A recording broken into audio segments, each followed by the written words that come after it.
Hello, this is the first video in quite some time, and it's because we've been thinking very hard about how we can get the most out of Justice for Children and get the best action for those of you out there who are from split families trying to resolve issues with your children.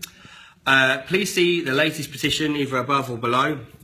I need you to sign it, share it, like it, you know the drill, but I really need you to do this one because after some really careful consideration, I think this is the most important petition that we're ever going to file, and that is to bring back legal aid for family courts. Now, as you may or may not know, there's legal aid for mediation, granted, but there is not legal aid for when you are in a dispute within the family law and family court system, i.e. if you have to go to court and represent yourself, there is no way of having any advice, and there is no way of having any form of counsel in order to know where you stand, what you should do, how you should best represent yourself, and the best way in order to resolve the situation or to get your children back.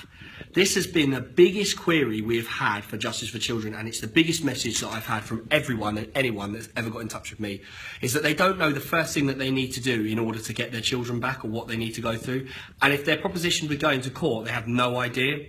I can't believe that in this day and age, we don't have legal aid to help people through a court, through a law system, lay people through a law system in order to get their children back. We'll give it to murderers and rapists and people like that who are at the point of going to prison. We'll give them legal aid, we'll help them, but we won't help families get back together.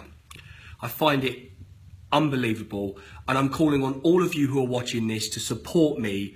This is the biggest push. Now, I cannot change the law quick enough, and unfortunately I've learned that now. I've looked at what's been going on, I've put a lot of effort in and a lot of time. So if I can't necessarily change the law quick enough, can I get something like legal aid brought back? And I think that speaks to a lot of you out there.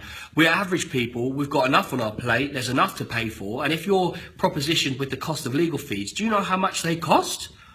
And when I went through my process, I had a private solicitor, and it cost a fortune. You know, unfortunately for me, I was in the position to do it, but not everybody is. In fact, a vast majority aren't. And why should you be? You've got to give them right to be a parent. And as a good parent, you have the right to legal representation to make sure that you get your children back the way that you should. So please support me on this. I'm really asking from the bottom of my heart, because I've put a lot of effort into Justice for Children, if you've been following me. And I need this to be the biggest one ever. We need to hit 100,000 signatures on this. So I'm calling on you, please share this video. Share the link that's above that takes you straight through to sign for it. Tell your friends to do it and tell them to do the exact same thing that you've done. Share and ask friends to do it. It just follows a ripple effect and we will get the result we need. Thank you everyone. I'm Arran Stewart and I represent Justice for Children.